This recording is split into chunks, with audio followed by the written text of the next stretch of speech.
Mas, anak-anak muda ini bajunya nggak kayak begitu lagi. Harusnya kan Ramadan tuh kayak kita gitu, rapi. Jadi menampilkan akhlak mulia itu dengan penampilannya Islami gitu. Nah, gini, akhlak itu kan nggak dilihat dari cuma baju. Oke.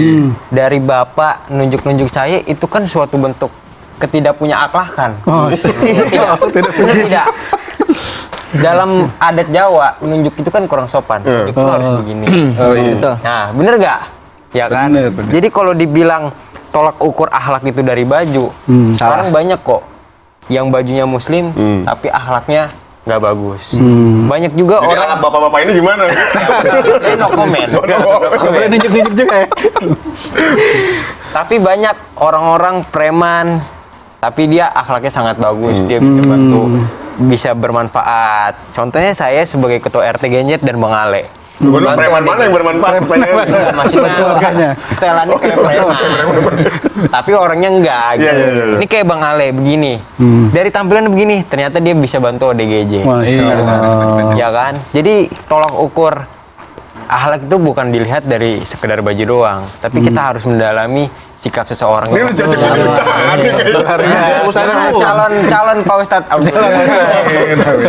Saya caleg Pak Ustadz yang beneran juga. Gimana Pak Ustadz? Berbicara soal akhlak, apakah ya tadi ya pakaian, cara kita berpakaian ini mencerminkan akhlak seseorang atau tidak sebetulnya Pak Ustadz? Jadi standar. Kalau ada orang bawa tongkat dia bilang ini 1 meter. Yang satu bilang ini nggak 1 meter. Apakah yang jadi standar waktu itu perasaan? Kayaknya rasa-rasanya 1 meter. Maka ketika ada silang pendapat, fa in tanaza'tum fi syai'in, kalau kamu bersilang pendapat tentang satu masalah, farudduhu ilallah, balik pada standar. Standar kita adalah Al-Qur'an, sunnah Nabi dan penjelasan ulama.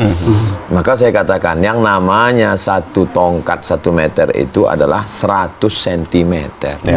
Walaupun dia teman saya, sahabat saya, kalau cuman bawa 80 cm, mohon maaf, ini bukan 1 meter.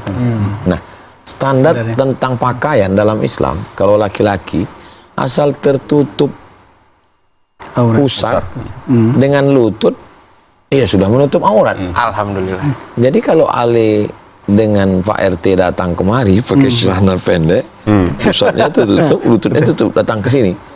Ya saya nggak bisa bilang ya ayyuhalladzina kafaru. Karena secara fikih dia sudah nutup aurat. Hanya saja ada batas kepantasan, batas kelayakan. Saya juga kalau pergi ke Pulau Madura pakai sarung. Karena kalau saya pakai celana begini, ya masyarakat menilai, loh kami dengan lora, dengan kiai, dengan guru kami, ya pakai kain sarung, gitu. Nggak pantas, kurang pantas. Kalau saya pergi ke ceramah saya biasa, saya pakai peci hitam, peci merah.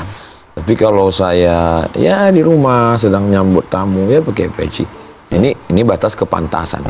Misalnya saya pas tablik akbar datang pakai baju kaos oblong, pakai jaket kulit, pakai celana jeans, pakai helm.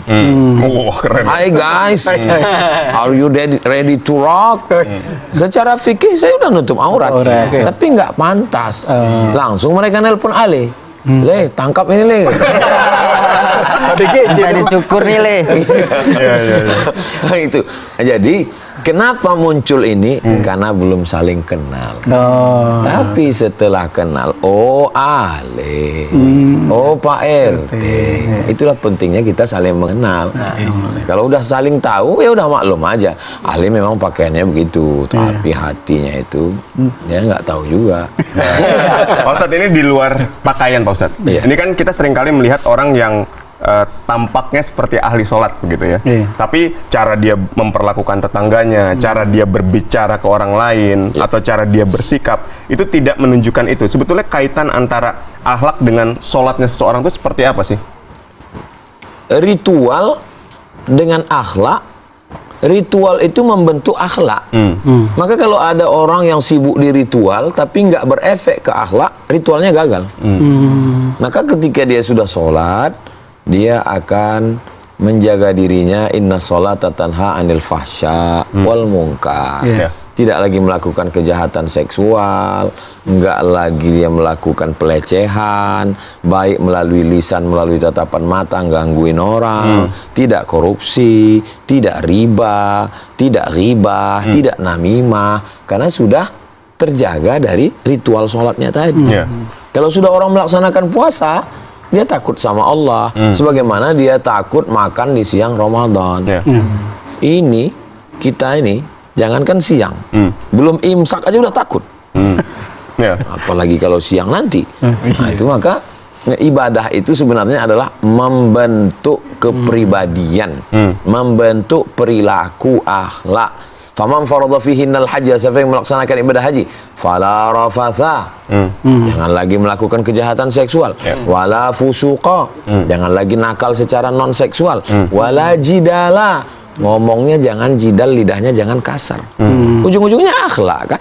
Makanya kedatangan Nabi itu, innama bu'istu, sesungguhnya aku diutus liutammima makarimal akhlak. Dan Allah muji Nabi dalam Quran. Enggak ada Allah memuji Nabi, wahai Muhammad SAW yang sholatnya sampai bengkak kakinya, enggak ada. Wahai Muhammad SAW yang haji bolak-balik, enggak ada. Tapi pujian Allah, wa innaka la'ala khuluqin azim, engkau yang akhlaknya luar biasa. Makanya iman, ibadah, sholat, zakat, puasa, haji, target, sasaran, ujung, akhir, finish, last destinasinya adalah akhlak. Nah, jadi ketika ada orang yang ritual ibadahnya tidak terus kemudian merubah akhlaknya, nah ini gimana? Dan apa yang harus dilakukan? Berarti ada yang salah. Dia terjebak pada ritual. Berarti dia tidak memahami agama ini secara utuh. Agama ini seperti puzzle. Dia hanya baru menangkap bahwa gajah itu belalai. Padahal belalai bukan gajah. Belalai hanya bagian dari gajah. Yang utuh itu gambarnya utuh, baik akidahnya, baik ibadahnya, baik akhlaknya. Itulah muslim. Barulah dia disebut sebagai seorang muslim yang sempurna. Nah, jadi dia tinggal menyempurnakan saja. Itulah guna ngobrol ini. Nah, jadi saya pun ngomong begini bukan emosi, ini bukan. Memang sudah bunyinya begitu. Pak Ustadz, saya ingin tahu sejarah juga nih. Kan di zaman dulu, di zaman Rasulullah, kenapa Rasulullah itu inti ininya tuh pembelajarannya kenapa akhlak gitu, poin utamanya kenapa akhlak, kenapa nggak ibadahnya saja gitu. Kan kalau kata orang-orang kan tiang agama tuh yang paling utama kan sholat, kuncinya sholat. Tapi kenapa poin utamanya akhlak? Bisa Pak RT bayangkan, seorang laki-laki punya istri, melahirkan anak laki-laki, anak pertama. Lalu kemudian dia nikah lagi. Waktu itu mereka menganut mazhab poligami unlimited edition. Terus dia nikah. Nah, istrinya yang terakhir bocil, anak Gen Z, anak umur 18-20-an, ya kan? Meninggal si bapak. Istri terakhir ini diwarisi oleh anak pertama laki-laki. Gila ini kan. Masa istri bapak diwarisi oleh Jadi memang akhlak waktu itu kacau balau, gila betul. Itu zaman itu ya? Zaman itu. Zaman Nabi itu, Pak. Zaman Nabi. Sahabat Nabi yang merupakan paman Nabi namanya Hamzah bin Abdul Muthalib meninggal, dirobek jantungnya, dikunyah sama Hindun, saking dendamnya. Saya untuk apa Ustaz ceritakan ini? Ya begitulah perilaku orang zaman itu. Segitu jahiliyah. Iya. Dan kalau ada rumah di Makkah itu yang ada bendera putih, itu berarti rumah PSK. Senakal-nakalnya orang sekarang, nggak ada bendera putih meninggal sekarang. Ini terang-terangan ya, Tat? Ini terang-terang. Itu rumah siapa? PSK. Dan mereka tawaf, asbab nuzulnya turunnya ayat khudhu zinatakum inda kulli masjid. Ambillah perhiasanmu ketika kamu akan ke masjid. Maksudnya pakailah bajumu. Karena mereka tawaf di keliling Ka'bah oryanun talik, telanjang bulat. Dari beberapa cuil potongan cerita ini betapa tidak berakhlaknya mereka. Maka datang Nabi Muhammad SAW dengan kemuliaan akhlaknya. udah muslim ini, sudah Islam, datang seorang laki-laki. Nabi sedang duduk gendong Hasan Husain. Ya. Dia peluk, dia cium cucunya. Iya. Datang seorang laki-laki namanya Habis bin Aqra. Saya punya anak 10 laki-laki, satu pun nggak ada yang saya cium. Keras mereka, Arab Badui. Ya. Kita sepreman-premannya, tato, kumis melintang. Tapi kalau sama anak kecil, Jadi cute juga ya. Tadi. jadi Pak RT, dari cerita tadi, apa yang Pak RT simpulkan? Yang saya simpulkan, tentu akhlak ibadah itu penting, tetapi dibantu dengan akhlak juga menjadi lebih bagus lagi. Betapa mereka di zaman Nabi itu nggak berakhlak. Iya. Makanya itu harus Kasar. diperbaiki. Datanglah Nabi membawa akhlak.